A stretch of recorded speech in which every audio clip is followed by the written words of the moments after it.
बिस्मिल्लाहिर्रहमानिर्रहीम। अस्सलामुअलैकुम नाज़रीन and welcome to STN TV। Barbarossa के इस एपिसोड के आगाज़ में आप देखेंगे कि अरूज रईस और इलियास दोनों ही बंदरगाह पर मौजूद होते हैं और बंदरगाह पर जश्न का समा होता है। इतने में वहाँ पर इज़ाबेल भी आन पहुँचती है, जिसे देखकर इलियास कहता है चलिए आगा कुछ खा लेते हैं, इज़ाबेल ने आपके लिए खाना बनाया होगा।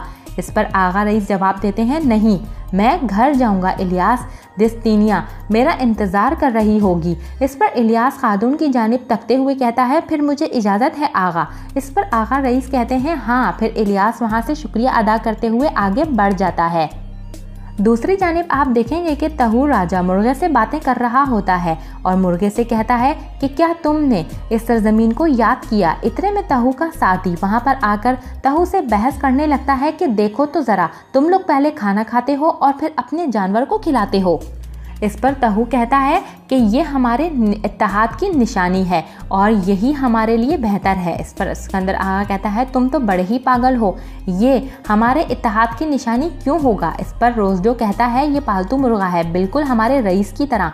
इस पर सिकंदर कहता है मैं समझा नहीं। इस पर रोज़गो समझाते हुए कहता है मुर्गा आमतौर पर लड़ाई का इंतखाब करने के बारे में मशहूर है और ये किसी को भी नहीं छोड़ता। बाबा अरूज भी यही करते हैं। इसी के साथ सीन चेंज होता है। दूसरी जानिब दिखाया जाता है सराय, जहां पर इलियास लड़कियों को सफ़र की दास्तान सुनाते हुए कहता है काश लड़कियों तुम लोगों ने भी देखा होता। आगा रईस ने कहा इंतज़ार करो। इस पर लड़कियां हैरानगी से पूछती हैं फिर क्या हुआ। इस पर इलियास कहता है फिर कहा गया इंतज़ार करो और फिर आग फेंकी गई।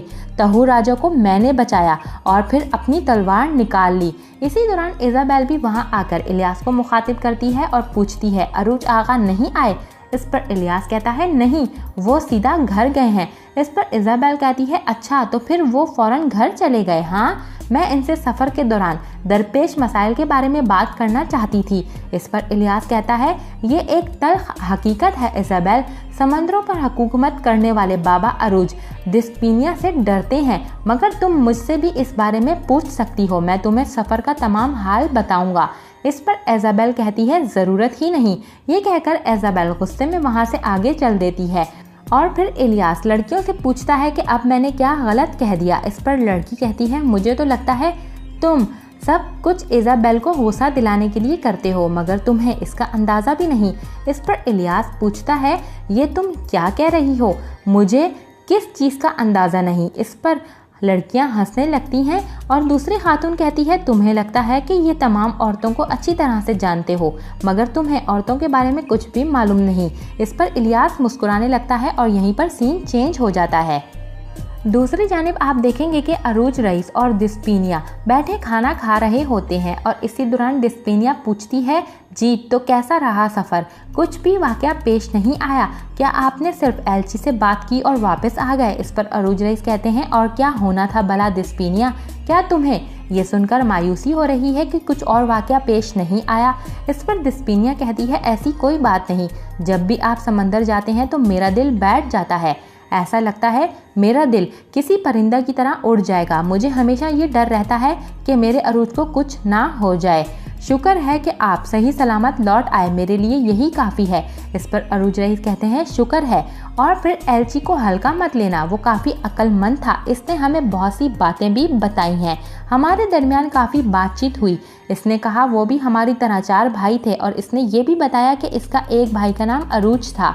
इस पर दिस्पीनिया हैरानगी से पूछती है क्या वाकई आपकी तरह उसका नाम था। इस पर अरूज कहता है हाँ, फिर वो सब लोग बिखर गए और उनकी काफ़ी तमाम अरसे से मुलाकात भी नहीं हुई। इस पर दिस्पीनिया कहती है मैं समझ गई हूँ। फिर अरूज रईस कहता है दिस्पीनिया हमें भी मेडली जाना चाहिए, वहाँ मैं अपने भाइयों से मिलूँगा और मैं वहाँ पर अपने भाई और भाभी से भी मिलना चाहता हूँ, मेरा भाई क्या ख्याल है तुम्हारा। इस पर दिस्पीनिया कहती है अच्छी सोच है और हो सकता है इसी बहाने मैं अपने बाबा के साथ कुछ वक्त गुजार लूँ।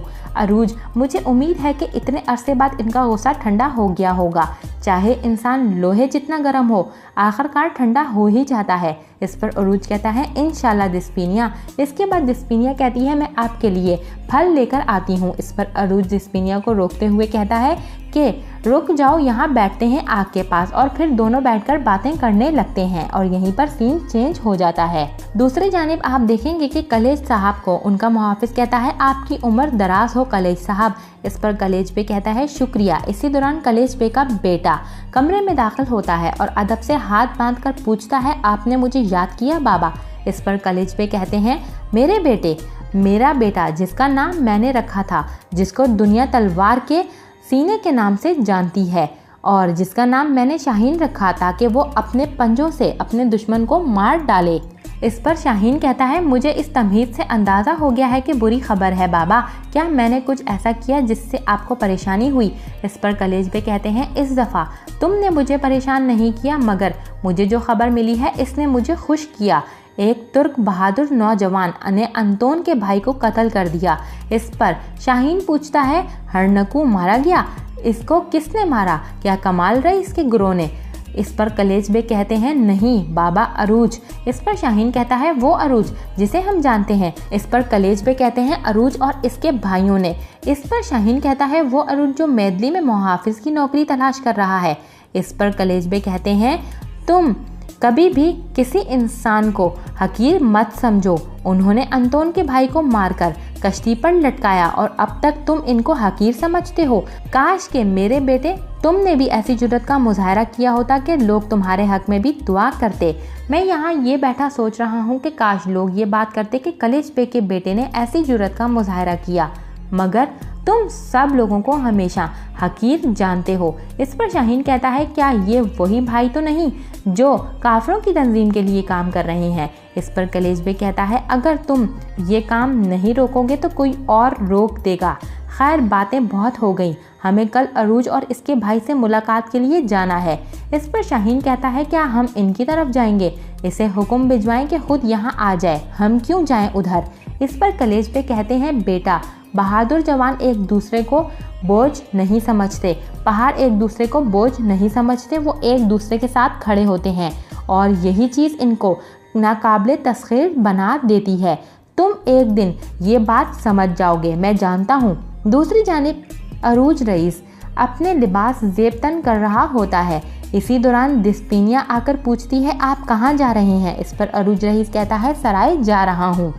इस पर दिस्पिनिया कहती है क्या मुझे वजह पता चल सकती है कि आप इतना तैयार होकर बाहर क्यों जा रहे हैं। इस पर अरूज रईस हैरानगी से पूछता है तैयार होकर, मैंने तो सिर्फ कपड़े तब्दील किए। इस पर दिस्पिनिया कहती है अच्छी तरह से सोच लें, वहाँ मौजूद इजाबेल खातून आपको साफ कपड़ों में ही देखेगी। इस पर अरूज रईस पूछते हैं तुम ये क्या कह रही हो दिस्पिनिया, क्या मेरी गैर मौजूदगी में तुम्हारी बर्दाश्त ख़त्म हो गई है। इस पर दिस्पिनिया कहती है ऐसा कुछ भी नहीं, मगर जब इंसान सारा दिन अकेला घर पर रहता है तो मुख्तलिफ़ किस्म की सोचें इसे आन घेर लेती हैं और वैसे भी तमाम पड़ोसी इसी बारे में बात कर रहे हैं। हर कोई यही कहता है अरूज बाबा सराय जाते हैं। इस पर अरूज रईस कहता है मैं ये नहीं जानता कि वो किस बारे में बात कर रहे हैं, मगर मुझे यकीन है कि मेरी दिस्पिनिया लोगों की बातों पर कान नहीं धरती। इसे मालूम है अगर मैं वहाँ जाता हूँ तो कोई और ज़रूरी काम होगा, इसके अलावा कुछ नहीं सोचती। इस पर दिस्पिनिया कहती है मैं ये भी जानती हूँ कि मेरा शौहर अरूज रईस दिस्पिनिया को छोड़कर इजाबेल खातून के पास नहीं जा सकता। इस पर अरूज रईस मुस्कुराते हुए कहता है ठीक है फिर मैं नहीं जा रहा, अब ये बास्केट उतार दूं। इस पर दिस्पिनिया कहती है नहीं, आपकी शायाना शान लग रही है। इस पर रईस मुस्कुराते हुए कहता है तौबा तौबा। और यहीं पर इस एपिसोड का अख्ताम होता है। नेक्स्ट एपिसोड के लिए आप हमारे चैनल को सब्सक्राइब कर लें, बेल आइकन को ज़रूर प्रेस करें और अपने दोस्तों के साथ वीडियो को ज़रूर से शेयर कीजिएगा। कमेंट सेक्शन में अपनी राय का इजहार ज़रूर कीजिएगा। Thanks for watching and keep supporting us.